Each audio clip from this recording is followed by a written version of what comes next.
What's up, Title Tribe? This is Justin. I'm here to break down my biggest questions headed into week 2 of the 2023 NFL season. I might answer a few of them myself, but I mostly just want to drop the questions here. You guys can drop your answers into the comments, or you can answer on our Gilded Chat. After all, a lot of these questions are questions that I've gathered from the people within our Gilded Chat. We have over 240 people in the Gilded Chat right now, and they're all constantly talking football. They're all constantly asking these big questions. I wanted to throw it out to you, the YouTubers, to decide for yourself what some of the answers to some of these questions are. So if you want to get in on that Gilded Chat, just let us know. Drop us a DM. You can find us at Toyless Titles. That's at Toyless Titles. They're over at on the X there, Twitter, whatever you want to call it, Twitter X. But then also you can DM me directly at JustinFF_. So I want to start off. I'm just going to go right down the list of all the games that happened this week and then ask the biggest questions from there. The first question is, can the Detroit Lions continue to win despite Jared Goff's poor decision-making? He made several bad decisions throughout the course of that game, and they still were able to pull off a big victory against the defending champs. So this isn't anything new. We've seen this with Jared Goff over the course of his career. So we'll just have to see what happens, I guess. But I want to know from you, do you think that they can still win even despite Jared Goff? Is Pat Mahomes really next level great if he can't elevate those around him? So in the past, he's been able to elevate those around him when he's had other major big stars around him. And even on occasion, when you see some of the big stars get hurt, it seems like he usually is still able to pull something out of random wide receivers.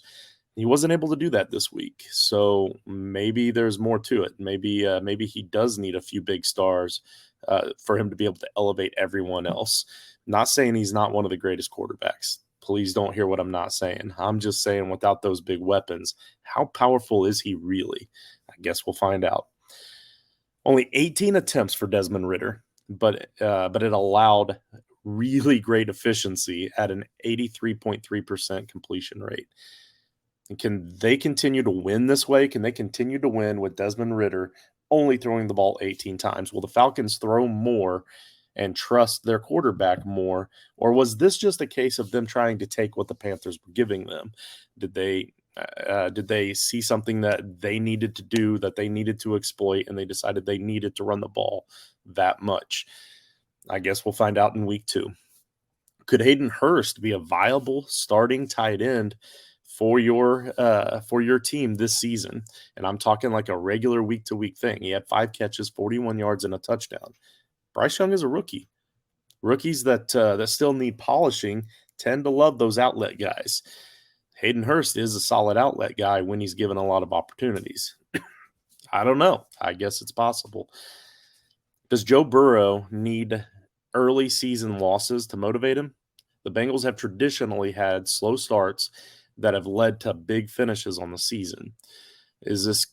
Obviously, I'm not saying Joe Burrow's trying to come out and lose football games. I'm not even saying that game was Joe Burrow's fault. I rewatched it. I really don't think it was, to be honest with you. I think it was a mixture of a lot of different things. It was the elements. It was the solid defense. There was just a lot to that. So, but even still, he's got a history of starting off slow and finishing big. So, does he need that chip on his shoulder, kind of like the chip that we all know about with him coming out of LSU? Is the Browns defense the real deal? Or was this just a really slow start for the Bengals that we know that the Bengals tend to like to usually do, like I just discussed? So will this Browns defense be real all season long? Michael Pittman was 8 for 97 with a touchdown. He was a top 10 wide receiver. Kylan Granson was 4 for 59. AR made these two guys fantasy relevant this week against a decent Jaguars defense. Can this continue for the Colts? Can an inaccurate running quarterback like Anthony Richardson continue to make a couple of guys every week very relevant? I'm not saying the same two guys. I'm not saying it's always going to be these two. But can he make two guys relevant every single week in fantasy football by opening up that efficiency because of his run game? I guess we'll find out. Tank Bigsby, 7 for 13 with a touchdown. No catches on one target. Travis Etienne, 18 for 77 and a touchdown. 5 for 27 on 5 targets.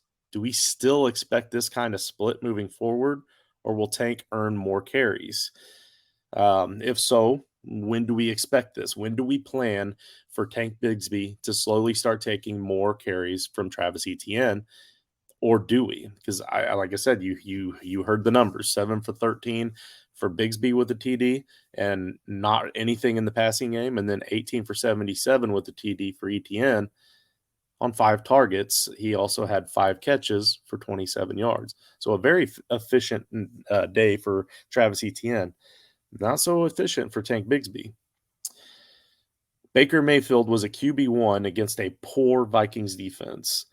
With all of his weapons, does he continue to be a fantasy streamer in good matchups? And are we more or less concerned about a Mike Evans trade after he went 6 for 66 and a touchdown as a borderline wide receiver 1? So in other words, he was kind of a borderline wide receiver 1. Are we more worried that he's going to get traded now that he had another solid outing? Almost had 2 touchdowns. Really should have had 2 touchdowns. But after that solid outing, do other teams start to think, maybe we do need a receiver like him because maybe he does still have it? Or are we thinking maybe Tampa Bay just says, you know what, we need to just go ahead and keep this guy. He's a Buccaneer. Let's hang on to him through the trade deadline, and we'll just lose him this offseason. Maybe the win-loss record have something to do with that, because in that division, they might be able to stay alive long enough to surpass the trade deadline, and then they're kind of stuck with each other. I don't know. I guess we'll find out. 11 carries for 34 yards for Alexander Mattison. 44 passing attempts for Kirk Cousins. Now, last season, Cousins had the 4th most passing attempts, and the Vikings had the 5th fewest rushing attempts. Madison was still a high-end RB2 this week with 11 of the team's 14 rushing attempts from the running back spot. The other 3 went to Ty Chandler. He had 0 yards on those 3 attempts. So can Madison be relied on as a solid running back 2 week in and week out? He was the clear bell cow, but on a team that doesn't really run the ball all that much. Just kind of makes you think. The Saints and the Titans defenses were both scored double digits against each other. Are they legit? Or was this a product of 2 struggling offenses? And I'm not even saying that the Saints look like they were super struggling and they're going to get Kamara back in a couple of weeks. But for this week, they didn't look great. And maybe that was the benefit for the Titans to look better on defense. And then on the flip side, the Saints were going up against Ryan Tannehill, who looked like Ryan Tannehill. So I don't know. I don't know if we should trust these defenses in fantasy football moving forward or not just yet. I want to remind you on the scroll down there at the bottom, you see the Patreon link there, patreon.com/toilets titles. So at the Patreon, you sign up at the $5 level or higher, you're going to get our waiver wire episode. Guys, I was up until like 1:30 last night doing the video for the waiver wire episode. Our boy Joe put together the doc from what everybody else was saying were their waiver pickups for the week, and he put a really nice doc together and sent it to our Patreon supporters. At tier 3, the $5 level or higher, you get that episode as part of your package deal. We're also giving away prizes all year long on our Tuesday night show for our Patreons. It's definitely a community that you want to be a part of. Again, that's patreon.com/toilets titles. Brandon Ayuk had 2 touchdowns on 8 catches. Last season, he had only 2 games where he had 8 catches or more. He ended up with 8 touchdowns. With the increased workload that he's appears to be in line for, can we anticipate a 12 touchdown season?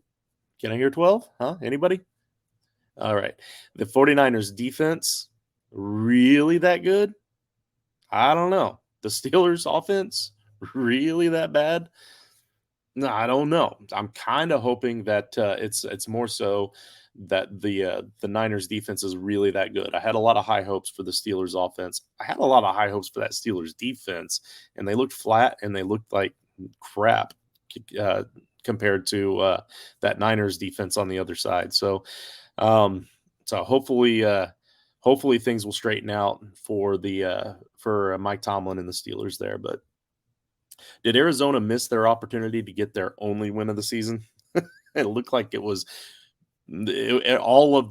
everything was lining up just perfectly for them, and they had their golden opportunity.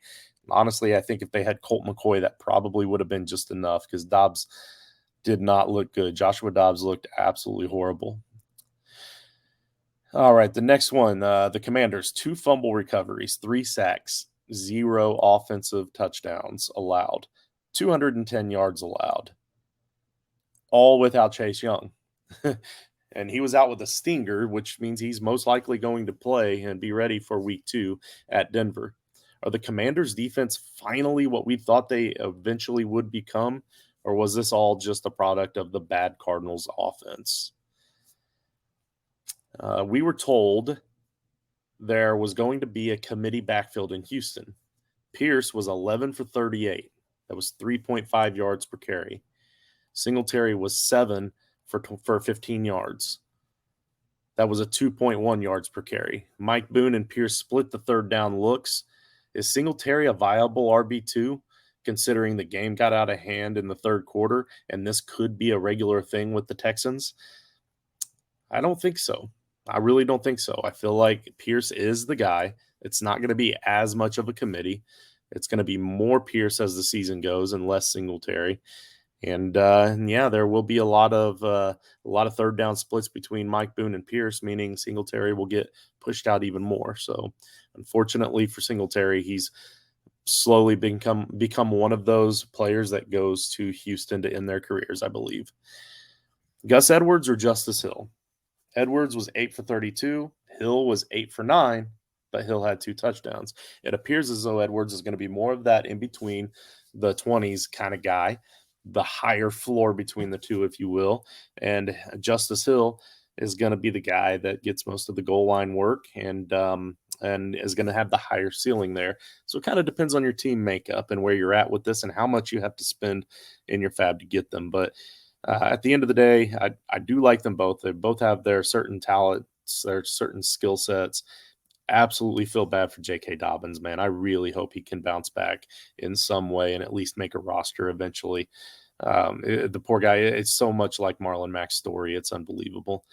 Let's see. Can Jordan Love continue this success even though he doesn't get to play the Bears every week?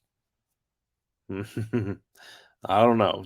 Jordan Love looked really good this offseason. He looked good in the preseason. He looked good in week 1. He can continue to look good, and he's also going to get Watson back soon. Christian Watson coming off of injury, so really good chance that Jordan Love continues his success. But make sure you check us out tonight. We're going live. I don't know when we're going to drop this, so go back and watch the video again on Tuesday night's episode of the flagship show, Toilets Titles. We're actually going to choose a few of these questions, and Coach and I are going to knock out more of a detailed response to some of these. I could see this Jordan Love question being one that we dive a little bit more into. Can we trust any running back in that Bears backfield in fantasy for any more than just a flex role? Donta Foreman, 5 carries for 16 yards, 2 catches for 8 yards on 3 targets. Roschon had 5 carries for 20 yards and a touchdown, 6 catches on 7 targets for 35 yards.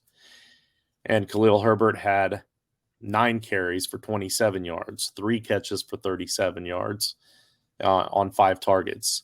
So, I mean, fantasy-wise, obviously Herbert had the better game, especially in PPR, because he had more yards, he had more touches. Well, I guess PPR, Roschon would have gotten the edge, plus the touchdown with Roschon. We can't count on touchdowns every week, though, but Herbert was right there and stole just enough, and then Foreman was involved just enough to really tick you off. So I don't know. That backfield is rough. I think it's going to have to be a good matchup to be able to trust maybe Roschon, maybe Khalil. Definitely not Foreman at this point. Greg Dulcich missed 7 games last season due to 2 different hamstring injuries. So it was 2 different times of the season as well, one towards the beginning, one towards the end. He started this game 2 for 2 before he went down with yet another hamstring injury, and Adam Troutman stepped in and finished the game 5 catches for 35 yards. With Russell clearly not the Russell we once knew, he is going to have to utilize his outlets a little bit more. Troutman is now a must get on waivers for the foreseeable future. At least in my opinion, he's got to be. But what do you think? Is he a formidable waiver pickup for the foreseeable future? Again, overall for tight ends, that would have been 7 catches for 57 yards. And this is just one game. Don't get me wrong, it's just one game. But we've been waiting for Adam Troutman to have this breakout opportunity. Is it finally here? After 4 years of fantasy football mediocrity, is Jacoby Myers finally a fantasy wide receiver must-have? Jimmy G traditionally loves to go to that wide receiver too on his team. Many thought that this was going to be Hunter Renfrow again this year. After he clears the concussion protocol, will it actually be Jacoby? Is this Jacoby's season? Hate to see that concussion. Obviously, it always looks so bad on the field on camera, and I hate that they get that on camera and people have to see that. But wishing for a speedy recovery for Jacoby. But when he is healthy, is this going to be his breakout season? Mac Jones went from getting benched in favor of Zappy last season to throwing for 3 touchdowns against the defending NFC champions in one offseason. Is this a product of growth under Bill Belichick, or was this a one-off outlier for Mac Jones? I'll tell you this much. He beat me in my home league, that's for sure. I wasn't too happy about it either. How do you get beat by Mac Jones? Barely got beat, and he had 3 touchdowns. That's not supposed to happen. All right. Teams who have lost the Super Bowl have traditionally followed up that season with a subpar season the next year. The Eagles lost both coordinators last year and at the same time looked way out of sync against the Patriots. With the Cowboys' dominating performance on Sunday Night Football, can we go ahead and crown the Cowboys? Or did the Giants just let them off the hook? So that's kind of a 2-part question there. Obviously, I was trying to get a 2-for-1 in there, but we'll talk about the Cowboys a little bit more later as well. But yeah, I mean, that dominant Cowboys performance made it look so much like they're ready to take this division. But also the Giants could have just completely folded like a lawn chair too. So I don't really know. But again, like I said, the Eagles did not look like the Eagles of last season. They looked kind of flat. The Patriots looked like they played up and were ready. And I feel like a lot of that was discipline, and that falls on the coaches, just like I've been saying all offseason. The Dolphins face a tougher defense in week 2 in the Patriots than they faced in week 1 against the Chargers. The Pats were able to hold the Eagles' high-powered offense to just 25 points. Can we expect the Dolphins to come back down to earth? I guess we'll have to wait and see. The Chargers struggled to get the Dolphins off the field in week 1.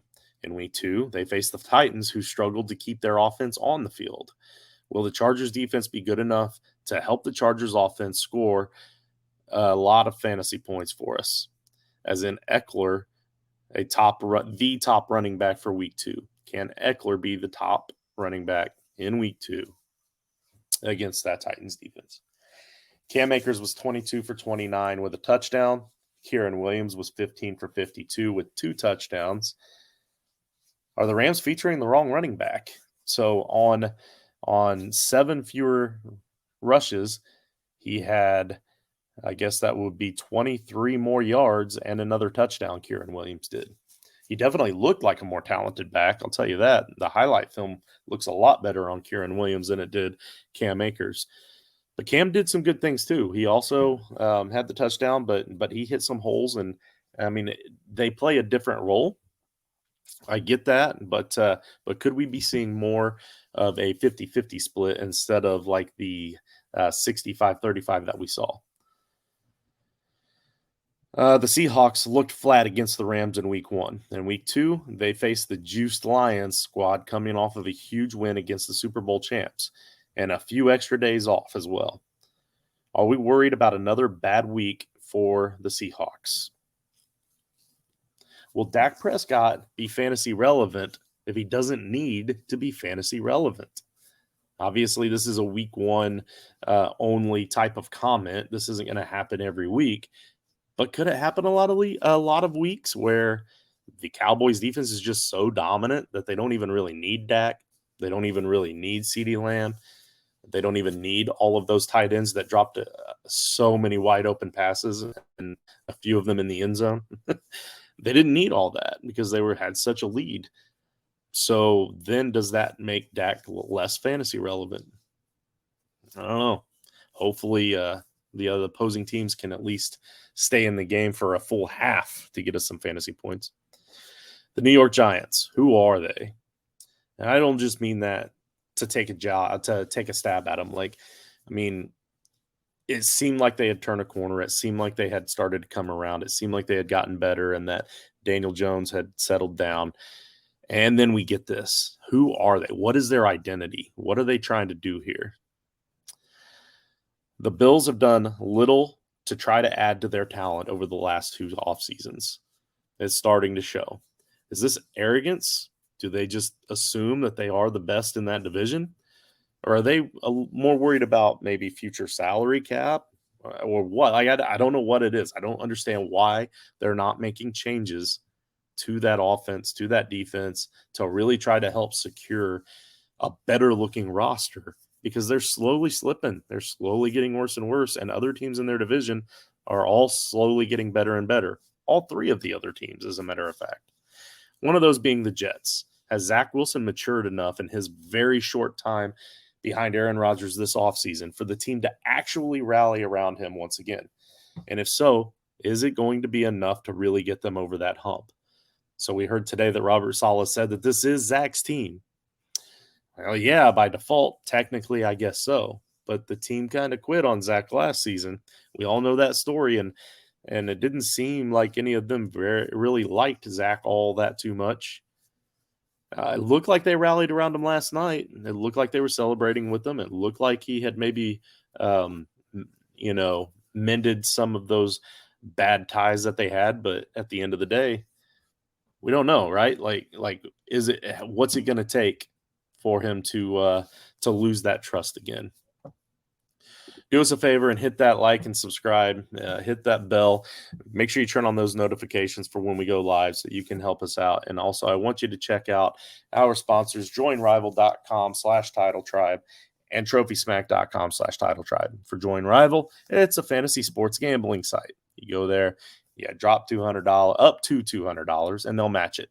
Your first deposit, whatever that is, up to $200. And an additional $25 just for using that little link scrolling down there at the bottom, joinrival.com/titletribe. Trophysmack.com/titletribe is where you're going to go to purchase all of your rings and your championship belts and anything else that you want to get for your champion for your home league. Thank you very much for your time. We're going to pack this up and get things rolling and ready for tonight's flagship show where we're going to discuss our breakdown of week 1, a preview of week 2,